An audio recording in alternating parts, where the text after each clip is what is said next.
update on our project, which is the HARE project, which is a collaboration between IBM Research, Sandia National Labs, Bell Labs, and Carnegie Mellon. We're now into the second year of our 3-year project. The first year was primarily doing hardware support, and in the second year we're focusing on systems infrastructure. We completed all of the hardware support for a Plan 9 operating system port to the Blue Gene P system, and that now seems to be stable and relatively highly performant. Part of that process, we added some new tracing instrumentation infrastructure to the Plan 9 kernel. We spent a lot of time, actually including just last week, focused on really analyzing our kernel interfaces to the Taurus driver for the Blue Gene and making that really efficient. We also, since the last meeting, did some work on our application support environments for being able to support native C&K and Linux binaries under the Plan 9 operating system, and did some optimization work by reworking the Plan 9 allocator and adding large page support to Plan 9. Starting into the infrastructure work, we've already begun working on a distributed execution model, since we're not using an MPI base for our execution environment. And Ron has been working on a new FastPath system call interface to sort of evaluate whether or not, as an alternative basically to the OS bypass techniques that are used in the rest of HPC. So our big announcement for here is that we worked our way through the IBM bureaucracy and open sourced our port, so that's now available. It's available through Mercurial, through the Bitbucket site, but our primary hosting site is at the Argonne National Labs, and I'd like to thank Argonne National Labs for hosting that there. So it'll be off of the same page with the other Linux ports and the Zepto-OS ports and things like that, so there's sort of more of a community of open source. And so that's our full Plan 9 kernel port to the Blue Gene P, which includes our device drivers, our kernel device drivers for the Taurus and collective networks. And it's really kind of a reference drop at this point. As we do the infrastructure work this year and then fold that into the open source release, it'll be a lot more usable to people that aren't familiar with Plan 9, because that'll be the integration of our desktop extension models and things like that, so that people will be able to use it from Linux systems or Mac OS X or whatever. And there's links on here to the wiki and the mailing list, and these slides will be available on the FastOS website afterwards for people that don't have time to copy them down now. So in 2009, we had lots of publications. New since the last meeting at ICS, we had some of our infrastructure work actually already published. This new shell that we developed, Push, we published a paper on that at PODC.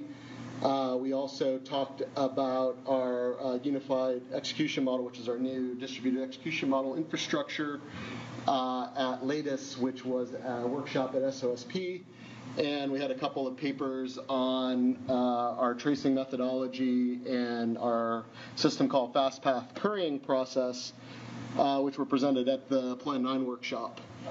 And we also had some papers at Clusters and PPAC on related projects, which sort of had some trickle down from some of the other work that we were doing, which included our work on the XCPU2 system, which is the Los Alamos distributed execution environment, and the PPAC paper was on applying some of the techniques we use for accelerating applications on Blue Gene with accelerating applications on GPUs.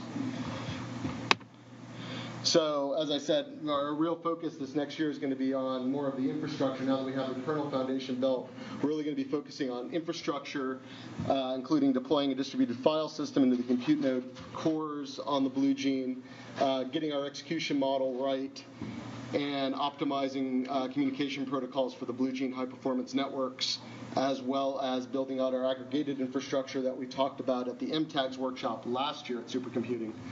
and haven't had time to actually implement yet. The real key is that we're going to be really, our focus now is we're going to focus around choosing a couple of applications and building out this infrastructure, using those applications as a driving force, and we're going to kick off that work in January, working closely with some applications teams to help tailor our environment to the applications.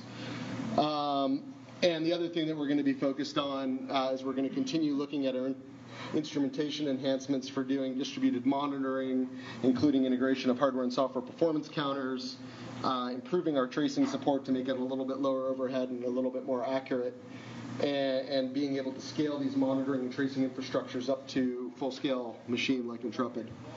And as part of that work, we're also going to be looking at integrating regression testing and performance health monitoring into the Plan 9 system on BGP. And that's all I had, keeping under my time. Are there any questions? Go ahead, guys. Question about Linux and CNK binary support. Yes.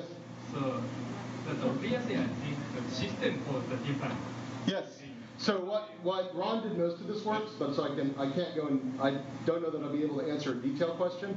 But essentially, what he did was, since the system calls come in at a different vector for Linux than what they do for Plan 9, we're able to easily be able to turn on emulation for those and basically provide a separate path and then match them to ours.